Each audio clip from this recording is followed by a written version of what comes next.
Praise Lord. ദൈവനാമത്തിന് മഹത്വമുണ്ടാകട്ടെ.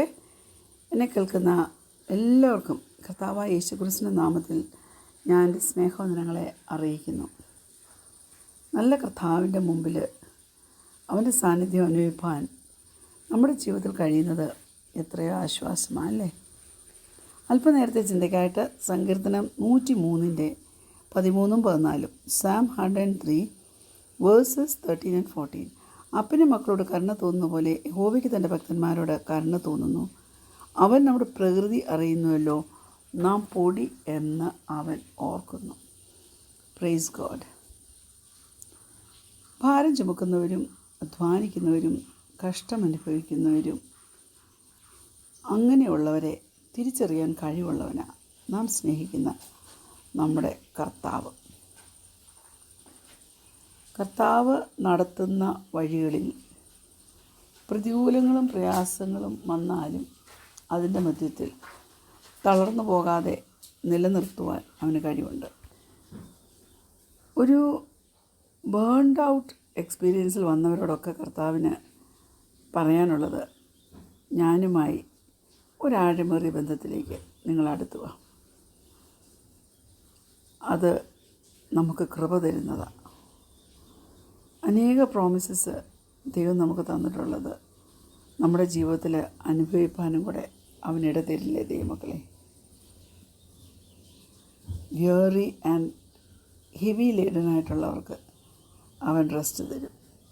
അത് മത്തായിയുടെ സുവിശേഷത്തിൽ വ്യക്തമായി പറഞ്ഞിട്ടുള്ളത് നമുക്ക് അറിയാം. Praise God. കർത്താവ് അങ്ങനെയുള്ളവരോട് പറയുന്നത്, എൻ്റെ മുഖം ഏറ്റുകൊള്ളാനാണ് പറയുന്നത്. His yoke. നമുക്കറിയാമല്ലോ, കാള മുഖം വെച്ച് കണ്ടത്തിലൊക്കെ ഉഴുന്നത് കണ്ടിട്ടുള്ളവരായിരിക്കുമല്ലോ. അങ്ങനെയുള്ളൊരു കാളയ്ക്ക് അതിനെ കൺട്രോൾ ചെയ്യുന്ന, ലീഡ് ചെയ്യുന്ന ആ വ്യക്തിക്ക് സബ്മിറ്റ് ചെയ്തുള്ള പോക്കേ ഉള്ളൂ. നമ്മുടെ ഭാവി നിശ്ചയിക്കുന്ന നമ്മളല്ല. we are not the commander of our fate, and we are no longer a master of our fate. മനസ്സിലായോ? Praise God. നമുക്കറിയാം, പത്രോസും അന്ത്രയോസും ഒക്കെ യേശു കർത്താവിനെ അനുഗമിക്കുമായിരുന്നു. യേശുവിൻ്റെ കമാൻഡ് എന്തുമായിരുന്നു? ഫോളോ മീ, അല്ലേ? അത് അവരൊക്കെ അനുസരിച്ചു.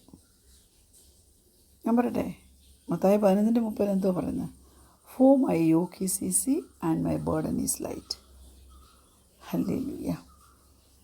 ഞാൻ പറയട്ടെ, നല്ലവണ്ണം ഫിറ്റ് ചെയ്യാത്ത ഒരു യോക്ക് ഒരിക്കലും അത് വഹിക്കുന്ന കാളയ്ക്ക് സുഖമുള്ളതല്ല. അതിനെ ദേഷ്യപ്പെടുത്തി അതിനെ വേദനിപ്പിക്കുകയുമൊക്കെ ചെയ്യുന്നതാണ്. പക്ഷേ യേശു കർത്താവ് പറയുന്നതാണ്, എൻ്റെ നുകം മൃദുവാണ്, എൻ്റെ നുകം ലഘുവാണ്. അതായത് അതിൻ്റെ അർത്ഥം ഓരോരുത്തർക്കും വേണ്ടി പെർഫെക്റ്റായിട്ട് ഹല്ലേലൂയ ഫോം ചെയ്തിരിക്കുന്ന നുഖമാണ് അവൻ്റെ കയ്യിലുള്ളത്. നമുക്കറിയാമല്ലോ, സകലത്തിൻ്റെയും സൃഷ്ടാവ് അവന്. നമ്മുടെ എല്ലാ ആവശ്യങ്ങളും നല്ലവണ്ണം അറിയാവുന്ന അവന്. Praise God. ദൈവത്തെ ഭയപ്പെടുന്നവരോടൊക്കെ ദൈവത്തിന് ഒരു കരുണയുണ്ട്.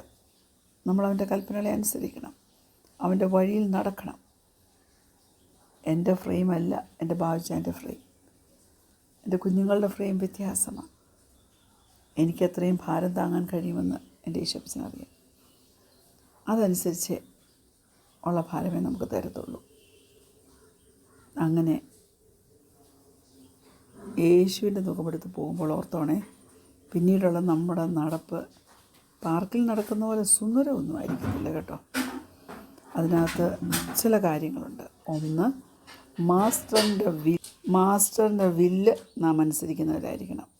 അതിനകത്ത് ത്യാഗമുണ്ട്, അനുസരണമുണ്ട്, കീഴ്പ്പെടലുണ്ട്. പക്ഷേങ്കിൽ അത് സന്തോഷകരമായിട്ടുള്ള ഒരു സബ്മിഷനായിരിക്കും. ഞാൻ പറഞ്ഞല്ലോ, സാക്രിഫൈസ് ഉണ്ട്, ഒബീഡിയൻസ് ഉണ്ട്, സബ്മിഷനുണ്ട്. ആ സബ്മിഷൻ സന്തോഷകരമായിരിക്കും. കാരണം നമ്മൾ സബ്മിറ്റ് ചെയ്യുന്നത് നമ്മെ സൃഷ്ടിച്ചതിൻ്റെ മുമ്പിലാണ്. നമ്മെ വളരെ ഇൻറ്റിമേറ്റായിട്ട് കരുതുന്നവൻ്റെ മുമ്പിലാണ്, നമ്മെക്കുറിച്ച് ഏറ്റവും ബെസ്റ്റായിട്ട് അറിയാവുന്നതിൻ്റെ മുമ്പിലാണ്. അതുകൊണ്ട് സബ്മിറ്റ് ചെയ്യുവാൻ്റെ ഗുണം ഇന്ന് പകൽക്കാലം ഒന്ന് ഏൽപ്പിച്ചു കൊടുക്കുക മക്കളെ. അത് നമ്മുടെ ജീവിതത്തിലെ അനുഗ്രഹത്തിന് തീർച്ചയായിട്ടും കാരണമായി തീരും. Praise God. അങ്ങനെ യേശു കർത്താവ് പഠിപ്പിക്കുന്ന ആ സ്കൂളിൽ, അതായത് എൻ്റെ നുകം മൃദു എൻ്റെ ചുമട് ലഘു എന്ന് പറഞ്ഞ ആ മാസ്റ്ററിൻ്റെ കീഴിൽ നാം ജീവിക്കുമ്പോൾ അവൻ ജീവിച്ച പോലൊരു ജീവിതത്തിൽ ജീവിപ്പാൻ നമുക്ക് കഴിയും. നമ്മൾ യേശു കർത്താവിൻ്റെ ജീവിതം തിരുവചനത്തിൽ കൂടെ പഠിക്കുമ്പോൾ, എന്നിട്ട് അനുസരണത്തോടെ, പ്രാർത്ഥനയോടുകൂടി അനുസരണത്തോടുകൂടി അതിനോട് നാം റെസ്പോണ്ട് ചെയ്യുമ്പോൾ നമുക്ക് അവൻ്റെ ഹിതമൊക്കെയും പഠിക്കുവാനും ഫോളോ ചെയ്യുവാനും ഒക്കെ കഴിയും. Praise God. അതൊന്ന് ഏൽപ്പിച്ചു കൊടുക്കാൻ നമുക്ക് കഴിയുമോ? ഞാനൊരു വേദഭാഗം നിങ്ങളുടെ മനസ്സിൽ സൂക്ഷിപ്പാനായി നിങ്ങൾക്ക് കൈമാറാൻ ആഗ്രഹിക്കുന്നു. മത്തായിയുടെ സുവിശേഷം 16-ാം അധ്യായം 24-25 വാക്യങ്ങൾ. Matthew chapter 16 versus 24 and 25. പിന്നെ യേശു ശിഷ്യന്മാരോട് പറഞ്ഞത്, ഒരുത്തൻ എൻ്റെ പിന്നാലെ വരുവാൻ ഇച്ഛിച്ചാൽ തന്നെ താൻ ത്യജിച്ച് തൻ്റെ ക്രൂശ് എടുത്ത് എന്നെ അനുഗമിക്കട്ടെ. ആരെങ്കിലും തൻ്റെ ജീവനെ രക്ഷിപ്പാൻ ഇച്ഛിച്ചാൽ അതിനെ കളയും.